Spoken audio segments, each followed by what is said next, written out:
सबको जय यीशु। आत्मदर्शन टीवी की ओर से इस बाइबल स्टडी प्रोग्राम में मैं आप सबों का हार्दिक अभिनंदन करता हूं। पिछले कुछ एपिसोड्स में हम लोगों ने पंच ग्रंथ पर मनन किया और आज हम विशेष करके ऐतिहासिक ग्रंथों पर मनन करना प्रारंभ करेंगे और आज खास करके योशुआ के ग्रंथ का हम अध्ययन करेंगे। बाइबल की 16 पुस्तकों को ऐतिहासिक ग्रंथ कहा गया है और वे हैं योशुआ का ग्रंथ, न्यायकर्ताओं का ग्रंथ, रूत का ग्रंथ, सामुएल का पहला ग्रंथ, सामुएल का दूसरा ग्रंथ, राजाओं का पहला ग्रंथ, राजाओं का दूसरा ग्रंथ, इतिहास का पहला ग्रंथ, इतिहास का दूसरा ग्रंथ, एस्रा का ग्रंथ, नेहमिया का ग्रंथ, तोबित का ग्रंथ, यूदित का, एस्तेर का ग्रंथ, मक्काबियों का पहला ग्रंथ, मक्काबियों का दूसरा ग्रंथ। तो ये 16 ऐतिहासिक ग्रंथ है और इन ग्रंथों में हम अक्षरार्थ या कालक्रम के अनुसार इतिहास नहीं बल्कि मुक्ति का इतिहास पाते हैं। इन ग्रंथों में कानान देश में प्रवेश करने से लेकर मक्काबियों के शासन के अंत तक इस्राएलियों का इतिहास मिलता है और वर्ष 1250 ईसा पूर्व में इस्राएलियों ने कानान देश में प्रवेश किया और 62 ईसा पूर्व में मक्काबियों के शासन का अंत हुआ। और ऐतिहासिक ग्रंथ की पुस्तकें हमें बताती है कि कैसे इस्राएल एक राष्ट्र बना, शक्तिशाली एवं समृद्ध बना और कैसे इस्राएल का पतन हुआ और फिर पुनरुद्धार हुआ। इस्राएलियों का बाबुल निर्वासन से यरूशलेम लौटने एवं मंदिर के पुनर्निर्माण के बाद यूनान के राजा सिकंदर महान ने इस्राएल को अपने अधिकार में ले लिया। अतः यहूदियों को करीब 200 वर्षों तक यूनानियों के अधीन में रहना पड़ा। यहूदी 332 ईसा पूर्व से लेकर 142 ईसा पूर्व तक यूनानियों के अधीन में था। मक्काबियों ने यूनानी अत्याचारी राजाओं के विरुद्ध विद्रोह किया और उन्हें पराजित किया और मक्काबियों ने 80 वर्षों तक यूदा पर शासन किया, अर्थात 142 से लेकर 62 ईसा पूर्व तक मक्काबियों ने यूदा पर शासन किया। ऐतिहासिक ग्रंथों का उद्देश्य इस्राएलियों के जीवन की घटनाओं को उनके काल क्रम के अनुसार प्रस्तुत करना नहीं है बल्कि मुक्ति के इतिहास को प्रस्तुत करना है। उनके जीवन में किस प्रकार ईश्वर ने हस्तक्षेप किया और उन्हें मुक्त किया, ऐतिहासिक ग्रंथों का यही विषय वस्तु है। तो अब हम ऐतिहासिक ग्रंथ में पहला ग्रंथ है योशुआ का ग्रंथ, उस पर हम मनन करेंगे और योशुआ के ग्रंथ का 24 अध्याय है। योशुआ के ग्रंथ के अध्ययन में मैं 7 मुख्य बिंदुओं पर प्रकाश डालना चाहता हूं। पहला बिंदु है प्रस्तावना। इस ग्रंथ को क्यों योशुआ का ग्रंथ कहा गया है। दूसरा बिंदु है योशुआ के ग्रंथ का लेखक। तीसरा, योशुआ के ग्रंथ की रचना कब हुई। चौथा, योशुआ के ग्रंथ में क्रिस्त। पांचवा, योशुआ के ग्रंथ के मुख्य शब्द, मुख्य आयतें और मुख्य अध्याय। छठवां, योशुआ के ग्रंथ का सर्वेक्षण और सातवां, योशुआ के ग्रंथ की मुख्य शिक्षा। तो आइए हम इन सभी बिंदुओं पर मनन करेंगे। तो सबसे पहले हम प्रस्तावना पे आते हैं। इस ग्रंथ को क्यों योशुआ का ग्रंथ कहा गया है। योशुआ ऐतिहासिक पुस्तकों में पहला ग्रंथ है। ग्रंथ का मुख्य पात्र योशुआ है, जिन्होंने मूसा की मृत्यु के बाद इस्राएलियों की अगुवाई की और उन्हें कानान देश दिलवाया। इसलिए ग्रंथ का नाम योशुआ रखा गया है। योशुआ मूसा के सेवक थे और बाद में उनके उत्तराधिकारी बने और योशुआ के नेतृत्व में इस्राएलियों ने कानान देश में प्रवेश किया और उसे अपने अधिकार में कर लिया। योशुआ के नेतृत्व के समय इस्राएल ने कई शत्रु सेनाओं के विरुद्ध कई महत्वपूर्ण सैनिक अभियान चलाए और उन पर विजयी हुए। उन बातों से एक महत्वपूर्ण शिक्षा मिलती है। विजय सैनिक बल या सेना की बड़ी संख्या पर निर्भर नहीं है, बल्कि ईश्वर पर विश्वास एवं उनके वचनों के पालन पर निर्भर है। यह ग्रंथ पंच ग्रंथ और अन्य ग्रंथों के बीच एक कड़ी के रूप में कार्य करता है। अब हम दूसरे बिंदु पर आते हैं, योशुआ के ग्रंथ का लेखक। प्रारंभिक यहूदी परंपरा दावा करती है कि योशुआ ने स्वयं इस ग्रंथ की रचना की है।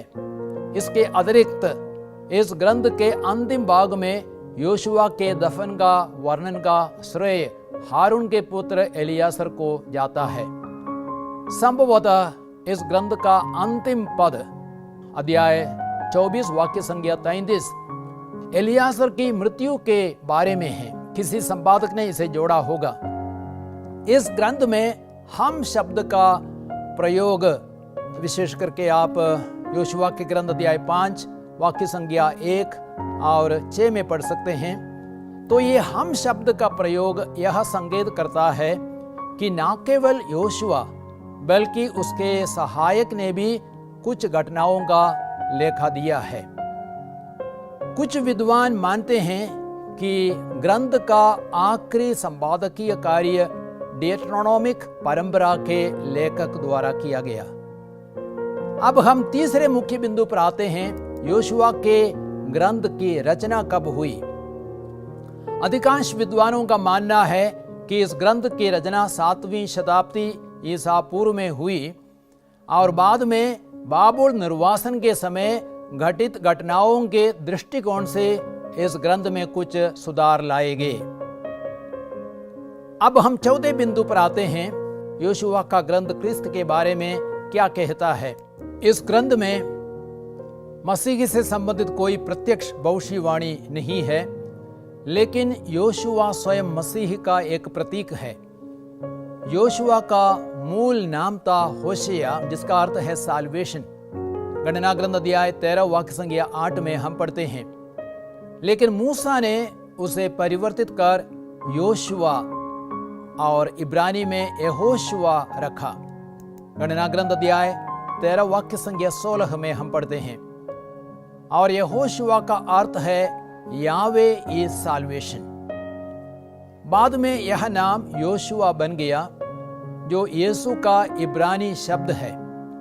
जैसे क्रिस्त की अगुवाई में हर विश्वासी स्वर्गराज्य पहुंचने में सक्षम बने, वैसे ही योशुआ की अगुवाई में इस्राएली बड़ी सफलता से कानान देश पहुंचे और उसे अधिकार में कर सके। संत पौलुस कहते हैं, ईश्वर को धन्यवाद जो हमें निरंतर मसीह की विजय यात्रा में ले चलता है। कुरिन्थियों के दूसरे पत्र अध्याय 2 वाक्य संख्या 14। अतः योशुआ क्रिस्त की पूर्व सूचना देता है और योशुआ मूसा की जगह लेता है और इस्राएलियों को लेकर कानान देश में प्रवेश करता है, जहां मूसा प्रवेश नहीं पा सके। उसी प्रकार जहां मूसा संहिता द्वारा उद्धार नहीं हो सका, वहां क्रिस्त ने अपने रक्त द्वारा उद्धार पाया। इब्रानियों के पत्र अध्याय 7 वाक्य संख्या 18 और 19। तीसरी बात, जब योशुआ यरीको के पास आया, उसने आंखें उठाई और देखा कि एक व्यक्ति हाथ में नंगी तलवार लिए सामने खड़ा है। और उस व्यक्ति ने योशुआ से कहा, मैं प्रभु की सेना का सेनापति हूं, मैं अभी अभी आया हूं। यह सुनकर योशुआ ने मुंह के बल उसे दंडवत किया। योशुआ के ग्रंथ अध्याय 5 13 से 15 तक में इन बातों को हम पढ़ते हैं। यह सेनापति क्रिस्त माना जाता है, तो वो सेनापति भी क्रिस्त का प्रतीक है। और एक चौथी बात, रहाब की लाल रस्सी जिसके द्वारा रहाब ने 2 इजरायली गुप्तचरों को खिड़की से नीचे उतारा था और जो खिड़की से लटकाई गई थी, वह क्रिस्त के रक्त का प्रतीक है, जिसके बिना पाप क्षमा नहीं मिल सकती। हम योशुआ के ग्रंथ अध्याय 2 18 में पढ़ते हैं इसके बारे में। साथ ही साथ इब्रानियों के पत्र अध्याय 9 22 में भी पढ़ते हैं। अब हम 5वें बिंदु पर आते हैं, अर्थात योशुआ के ग्रंथ के मुख्य शब्द, मुख्य आयतें और अध्याय। और मैं आपको बताना चाहूंगा, मुख्य शब्द है अधीन करना या अधिकार में करना। संपूर्ण पुस्तक इस्राएलियों का कानान देश में प्रवेश करना और उस पर अधिकार प्राप्त करना और इस्राएलियों का उसमें निवास करने का वर्णन करता है। पुस्तक का प्रारंभ इस प्रकार है, मेरे सेवक मूसा की मृत्यु हो चुकी है, अब तुम सब लोगों के साथ वहां से रवाना होकर यरदन पार करो और उस देश में प्रवेश करो जिसे मैं इस्राएलियों को दे रहा हूं। जिन जिन स्थानों पर तुम पैर रखोगे मैं उन्हें तुम्हें देता जाऊंगा, जैसा कि मैंने मूसा से प्रतिज्ञा की। योशुआ के ग्रंथ अध्याय 1 वाक्य संख्या 2 और 3। कानान देश पर अधिकार करने के बाद वचन कहता है, प्रभु तुम्हारे ईश्वर ने तुमसे जो मंगलमय प्रतिज्ञाएं की है उनमें से एक भी व्यर्थ नहीं हुई, हर एक प्रतिज्ञा पूरी हो गई है। योशुआ के ग्रंथ 23:14 में यह बात लिखी गई है। अब हम देखते हैं मुख्य पद। 2 मुख्य पद है योशुआ का ग्रंथ अध्याय 1:8 और 11:23। 1:8 में लिखा गया है, संहिता के इस ग्रंथ की चर्चा करते रहो, दिन रात उसका मनन करो, जिससे उसमें जो कुछ लिखा है तुम उसका सावधानी से पालन करो। इस तरह तुम उन्नति करते रहोगे और अपने सब कार्यों में सफलता प्राप्त करोगे। मूसा ने अपनी मृत्यु के पहले संहिता का ग्रंथ लिखा था। मूसा ने लेवियों को आदेश दिया कि वे उस ग्रंथ को विधान की मंजूषा में रखें। विधि विवरण ग्रंथ अध्याय 31 वाक्य संख्या 24 से 26 तक। अब प्रभु ने योशुआ को स्पष्ट संदेश दिया कि उसकी उन्नति और सफलता उसकी अपनी शक्ति, क्षमता या सामर्थ्य पर निर्भर नहीं है, बल्कि संहिता के अध्ययन, उसके मनन और उसके पालन पर निर्भर है। योशुआ पूर्ण रूपेण संहिता के प्रति वफादार थे, इसलिए प्रभु ने अपार सफलता दी। हमारे जीवन की सफलता भी प्यारे भाई और बहनों, प्रभु के वचन का अध्ययन, उस पर मनन और उसके पालन पर निर्भर है। स्तोत्र ग्रंथ अध्याय 1, 2 और 3 में भी इस संदेश को हम पढ़ते हैं। और दूसरी मुख्य आयत है योशुआ का ग्रंथ अध्याय 11 वाक्य संख्या 23। उसमें लिखा गया है, प्रभु ने मूसा को जैसा आदेश दिया उसके अनुसार योशुआ ने सारा देश अधिकार में कर लिया और उसे विभाजित कर इस्राएली वंशों को विरासत के रूप में दे दिया। इसके बाद युद्ध समाप्त हुआ और देश को शांति मिली। तो हम देखते योशुआ के नेतृत्व में इस्राएल ने कई शत्रु सेनाओं के विरुद्ध महत्वपूर्ण सैनिक अभियान चलाए और 30 से अधिक शत्रु सेनाओं पर विजयी हुए। उन बातों से एक महत्वपूर्ण शिक्षा हमें मिलती है। विजय सैनिक बल या सेना की अधिक संख्या पर निर्भर नहीं है, लेकिन ईश्वर पर विश्वास एवं उनके वचनों के पालन पर निर्भर है। योशुआ के विषय में वचन कहता है, प्रभु ने अपने सेवक मूसा को जैसे आदेश दिया था, मूसा ने योशुआ को वैसा ही आदेश दिया और योशुआ ने उसका पालन किया। इस प्रकार योशुआ ने सारे देश को अधिकार में कर लिया। अध्याय 11 वाक्य संख्या 15 और 16। अब हम देखते हैं मुख्य अध्याय। योशुआ के ग्रंथ में मुख्य अध्याय कौन सा है, और मैं बताना चाहूंगा मुख्य अध्याय है अध्याय 24। इस्राएल के इतिहास में बहुत ही महत्वपूर्ण समय रहा। नेतृत्व में परिवर्तन, जैसे मूसा से योशुआ और योशुआ से न्यायकर्ता और न्यायकर्ताओं से राजा आदि। नेतृत्व परिवर्तन की तैयारी हेतु योशुआ ने अपनी मृत्यु के पहले लोगों से कहा कि ईश्वर ने अपनी ओर से जो भी प्रतिज्ञाएं की थी उन्हें पूरा किया है। अर्थात हमें प्रतिज्ञा देश दिया है। अब वह लोगों से आग्रह करता है कि वे ईश्वर के प्रति और उनके साथ किए गए विधान के प्रति वफादार रहे, अर्थात पराये देवताओं का बहिष्कार करे और अपना मन ईश्वर में, इस्राएल के प्रभु में लगाए। लोगों ने योशुआ को यह उत्तर दिया, हम प्रभु अपने ईश्वर की उपासना करेंगे और उसी की बात मानेंगे। योशुआ ने उसी दिन लोगों के साथ समझौता कर लिया और उसने सिक्किम में उनके लिए संविधान और अध्यादेश बनाया। योशुआ के ग्रंथ अध्याय 24 वाक्य संख्या 24 से 25 तक में इन बातों को हम पढ़ते हैं। अब हम 6वें महत्वपूर्ण बिंदु पर आते हैं, योशुआ के ग्रंथ का सर्वेक्षण, survey of the book of Joshua. ग्रंथ को हम 3 भागों में विभाजित कर सकते हैं। पहला भाग है कानान देश पर अधिकार, अर्थात वे यरदन नदी का पारगमन करते हैं और यरीको नगर का पतन होता है। अध्याय 1 से 12 तक में इन बातों को हम पढ़ सकते हैं। ईश्वर के अभूतपूर्व चमत्कार एवं सहायता से इस्राएली यरदन नदी को पार करते हैं, यरीको नगर पर अधिकार करते हैं, आय पर विजय पाते हैं और इसके बाद योशुआ ने कानान के दक्षिण प्रदेश में 5 अमोरी राजाओं को, अर्थात यरूशलेम का राजा, हेब्रोन का राजा और यरमूत का राजा, लाकिश का राजा और एग्लोन का राजा को पराजित किया। तत्पश्चात योशुआ ने कानान के उत्तरी प्रदेश में कई राजाओं के गुट पर विजय पाई और पहाड़ी प्रांतों में रहने वाले अनाक की वंश का भी विनाश किया, जिनसे इस्राएली पहले बहुत डरते थे। इस बात को हम अध्याय 11 वाक्य संख्या 21 से 23 तक में पढ़ते हैं। बाद में योशुआ ने यरदन नदी के पूर्व और पश्चिम में राज करने वाले बहुत से राजाओं को भी पराजित किया। अध्याय 12 वाक्य संख्या 1 से 24 तक। और विभिन्न वंशों के लिए कानान देश का विभाजन, ये दूसरा भाग है, अर्थात अध्याय 13 से लेकर अध्याय 22 तक। प्रभु ने मूसा को जैसा आदेश दिया था उसके अनुसार योशुआ ने सारा देश अधिकार में कर लिया और उसे विभाजित कर इस्राएली वंशों को विरासत के रूप में दे दिया।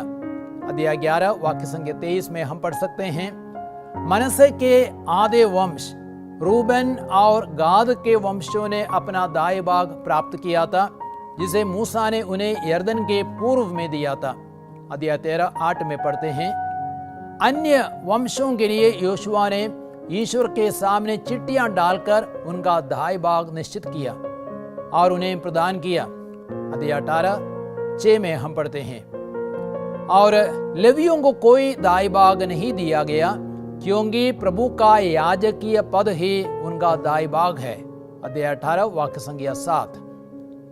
लेकिन इस्राएलियों की विरासत में लेवियों के रहने के लिए उन्हें 48 नगर और उन नगरों के आसपास पशुओं के लिए चरागाह दिए गए। अध्याय 21 वाक्य संख्या 41 से 42 तक। और अब ग्रंथ का तीसरा भाग है योशुआ के अंतिम दिन, योशुआ का विदाई भाषण एवं उनकी मृत्यु। अध्याय 23 और 24 में इन बातों को हम पढ़ सकते हैं। जब योशुआ बूढ़ा हो गया और उसकी अवस्था बहुत अधिक हो गई, तब योशुआ ने सारे इस्राएल को उसके नेताओं, मुखियाओं, न्यायाधीशों और अधिकारियों को बुलाकर उनसे कहा, तुम मूसा की संहिता के ग्रंथ में लिखी हुई सारी बातों का सावधानी से पालन करने का दृढ़ संकल्प करो और उसे तुम ना बाएं भटको और ना दाएं भटको। तुम उन राष्ट्रों के साथ संबंध नहीं रखोगे जो तुम्हारे बीच रहते हैं। तुम उनके देवताओं का नाम लेकर ना तो प्रार्थना करोगे और ना शपथ खाओगे। तुम उन देवताओं की पूजा या आराधना नहीं करोगे। तुम्हें अपने प्रभु ईश्वर से संयुक्त रहना है, जैसे तुमने आज तक किया है। यदि तुम उस विधान को भंग करोगे जिसका पालन करने का प्रभु ने तुम्हें आदेश दिया है। यदि तुम अन्य देवताओं की सेवा और आराधना करने लगोगे तो प्रभु का क्रोध तुम पर भड़क उठेगा और तुम शीघ्र ही उस रमणीय देश से लुप्त हो जाओगे जिसे उसने तुमको दिया है। अध्याय 23 वाक्य संज्ञा 1 से लेकर 2 और 6 से 8 और वाक्य संज्ञा 16 में इन बातों को हम पढ़ सकते हैं।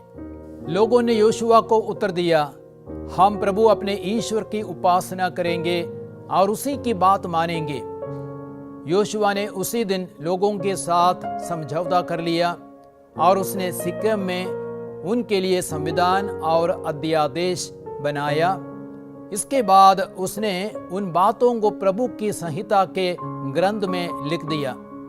अध्याय 24 वाक्य संज्ञा 24 से 26 तक में इन बातों को हम पाते हैं। इन घटनाओं के बाद प्रभु के सेवक नून के पुत्र योशुआ का 110 वर्ष की उम्र में देहांत हुआ। वह एफ्राइम के पहाड़ी प्रदेश में अपने निजी दाई बाग की मिट्टी में दफनाया गया। अध्याय 24 वाक्य संज्ञा 29 से 30 तक। तो इस ग्रंथ की महत्वपूर्ण घटनाएं हैं यरदन नदी को पार करना, दूसरा यरीको नगर का पतन, तीसरा आई की लड़ाई एवं ईश्वर और लोगों के बीच विधान का नवीनीकरण। अब हम आखिरी बिंदु 7वें बिंदु पर आते हैं, अर्थात योशुआ के ग्रंथ की मुख्य शिक्षा। यह हमारे लिए महत्वपूर्ण बात है। पहली मुख्य शिक्षा है ईश्वर अपनी प्रतिज्ञाओं के प्रति वफादार है। ईश्वर ने इब्राहिम को कनान देश और असंख्य संतानों को देने की प्रतिज्ञा की थी और उन दोनों प्रतिज्ञाओं को ईश्वर ने पूरा किया। अतः हमें उस प्रभु पर हमेशा भरोसा रखनी है और उनके प्रति वफादार रहना है। दूसरी मुख्य शिक्षा है जीवन की सफलता ईश्वर पर विश्वास एवं वचनों के पालन पर निर्भर है। ग्रंथ हमें सिखाता है कि विजय सैनिक बल या सेना की बड़ी संख्या पर निर्भर नहीं है, बल्कि ईश्वर पर विश्वास और उनके वचनों के पालन पर निर्भर है। योशुआ पूर्ण रूपेण ईश्वर और उनके सामर्थ्य पर निर्भर थे और उनके आदेशों को मानते थे, अतः उनका जीवन बहुत ही सफल था। हमें भी अपने जीवन को सफल बनाना हो और उसे लक्ष्य तक पहुंचाना हो तो ईश्वर पर दृढ़ विश्वास और उनके वचनों के अनुसार जीने की आवश्यकता है। और ग्रंथ की तीसरी मुख्य शिक्षा है विधान की मंजूषा द्वारा प्रभु ने बड़े चमत्कार किए। मंजूषा में प्रभु के 10 आदेश, मन्ना और हारून का डंडा रखे गए थे। योशुआ के ग्रंथ अध्याय 3 में हम देखते हैं किस प्रकार याजक विधान की मंजूषा को ढोकर यरदन नदी गए और जैसे ही यरदन नदी में कदम रखा, यरदन नदी का पानी उमड़कर तट पर फैल गया और ऊपर से बहने वाला पानी थम गया। योशुआ के ग्रंथ अध्याय 6 में हम देखते हैं किस प्रकार विधान की मंजूषा की सहायता से इस्राएलियों ने यरीको नगर पर विजय पाई और उन्होंने विधान की मंजूषा को लेकर यरीको नगर की परिक्रमा की। 7 बार उन्होंने यरीको नगर की परिक्रमा की। तब 7वीं बार उन्होंने तुरही बजाई और उस समय यरीको नगर की दीवार गिर पड़ी और इस्राएलियों ने यरीको पर पूरा अधिकार कर लिया। आज प्रकोष्ठ में परम प्रसाद विधान की मंजूषा की जगह लेता है। जीवित प्रभु जो परम प्रसाद में निरंतर हमारे साथ है। और मत्ती के सुसमाचार 28 वाक्य संख्या 20 में यीशु कहते हैं, याद रखो संसार के अंत तक मैं तुम्हारे साथ हूं। यदि हम सच्चे दिल से उस प्रभु की आराधना करेंगे तो प्रभु अवश्य हमें सब परिस्थितियों पर और सभी शत्रुओं पर विजय दिलाएंगे। और एक चौथी शिक्षा है, हमें सिर्फ एकमात्र सच्चे ईश्वर की आराधना और उनकी सेवा करनी है, क्योंकि यीशुआ ने लोगों से कहा, यदि तुम उस विधान को भंग करोगे जिसका पालन करने का प्रभु ने तुम्हें आदेश दिया है, यदि तुम अन्य देवताओं की सेवा और आराधना करने लगोगे तो प्रभु का क्रोध तुम पर भड़क उठेगा और तुम शीघ्र ही उस रमणीय देश से लुप्त हो जाओगे जिसे उसने तुमको दिया है। योशुआ के ग्रंथ अध्याय 23 वाक्य संख्या 16। योशुआ के बाद इस्राएली इस आदेश के प्रति वफादार न रहे। वे कानान देश के अन्य देवी देवताओं की सेवा और आराधना करने लगे। इसलिए असुर और बाबुल के राजाओं ने उन्हें पराजित किया और उन्हें निर्वासन में भेजा। आज बहुत से क्रिस्ती ऐसे हैं, वे क्रिस्त को छोड़कर, सच्चे ईश्वर को छोड़कर अन्य देवी देवताओं के पीछे जाते हैं और मानव भगवानों की पूजा करते हैं और वे भटक गए हैं। बहुतों ने विश्वास को खो दिया है और धर्म परित्याग किया है। इससे क्रिस्तियों को एवं कलीसिया को बड़ी क्षति पहुंची है।